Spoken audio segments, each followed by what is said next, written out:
नमस्कार दोस्तों, आपका स्वागत है। इस नई वीडियो में आज हम बताएंगे कि ओशो अपने प्रवचन में बताते हैं कि काम की वासना इतनी प्रबल क्यों है। वीडियो अगर पसंद आए तो आप हमारे चैनल को सब्सक्राइब कर दीजिएगा प्लीज, और कमेंट में बताना आप ओशो की वीडियो को कितना अधिक पसंद करते हैं। ओशो रजनीश कहते हैं कि अगर कोई आपसे पूछे कि आप क्यों जीना चाहते हैं तो आप कोई कारण न बता सकेंगे। जीना चाहते हैं, यह अकारण है, बस ऐसा है। असल में जो भी है वह बस मिटना नहीं चाहता, होने में ही बने रहने की कामना छिपी है। जीवन की बचने की यह आकांक्षा ही आपको काम वासना जैसी मालूम पड़ती है। यह बेहद गहरी बात है। इसी से आप जन्मे हैं, इसी से जीवन आपसे भी जन्मने के लिए आतुर है। और इसके पहले कि आपकी देह व्यर्थ हो जाए, वह जीवन जो आपने आवास बनाया था नए आवास बनाने की कोशिश करता है। इसीलिए काम की वासना उद्दाम है। कितना ही उपाय करें वह मन को जकड़ ही लेगी। आपके सब संकल्प, ब्रह्मचर्य के नियम, कस्में, प्रतिज्ञाएं पड़ी रह जाती हैं। और काम की वासना जब वेग पकड़ती है तो लगता है कि आप आविष्ट हो गए। कोई बड़ी धारा आपको खींचे लिए जा रही है और आप बहे जाते हैं।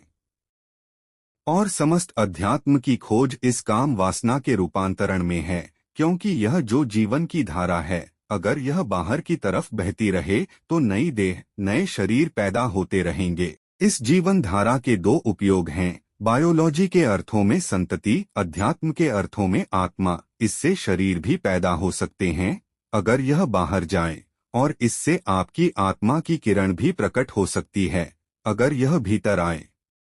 बुरे से बुरा आदमी भी, अनैतिक आदमी भी, कामुक आदमी भी काम वासना के संबंध में कुछ न कुछ करता रहता है। रोकने की कोशिश करता है, संभालने की कोशिश करता है। इस सारी कोशिश में वासना विकृत हो जाती है, सुधरती नहीं, बदलती नहीं और कुरूप हो जाती है।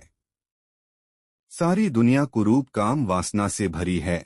हजारों रूपों में काम वासना विकृत रोगों का रूप ले लेती है। यह ऐसा है जैसे जो बिजली के संबंध में कुछ भी न जानता हो, वह बिजली के किसी उपकरण को सुधारने में लग जाए, वह उसे और बिगाड़ देगा।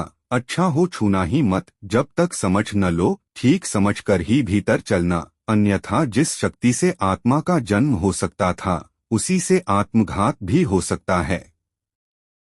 फ्रायड के अध्ययन ने यह बात जाहिर कर दी है कि आदमी की 100 बीमारियों में 99 की वजह काम वासना की विकृति होती है। इसलिए 3 बातें सदा याद रखें। पहली, स्वाभाविक काम वासना को अस्वाभाविक मत होने दें। जो स्वाभाविक है उसे स्वीकार करें। अस्वाभाविक करने से उसके विकृत, परवर्टेड रूप पैदा हो जाएंगे। दूसरी बात, ख्याल रखना कि स्वाभाविक काम वासना को सिर्फ भोगना ही मत, भोग के साथ साथ उस पर ध्यान भी करना। भोग में उतरना, लेकिन होश पूर्वक उतरना। यह पहचानने की कोशिश करना कि उसमें कौन से सुख की, कौन से आनंद की उपलब्धि हो रही है।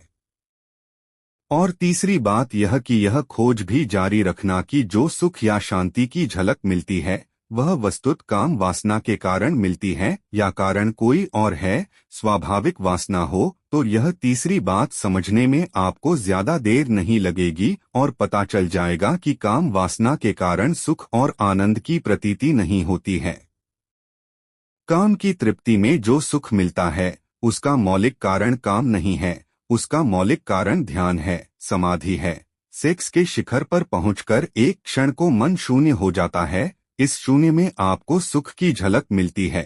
आप उसमें इतने तल्लीन हो जाते हैं जितने कभी किसी और में नहीं होते। उस तल्लीनता के ही कारण मन शांत हो जाता है। ध्यान, समाधि, योग, ये सब शांति के उसी एक क्षण की झलक पाने के उपाय हैं। वीडियो अगर अच्छी लगी तो आप हमारे चैनल को सब्सक्राइब कीजिए और कमेंट में बताना कि ओशो को भगवान की संज्ञा दी जा सकती है या नहीं। वीडियो देखने के लिए आपका बहुत बहुत धन्यवाद।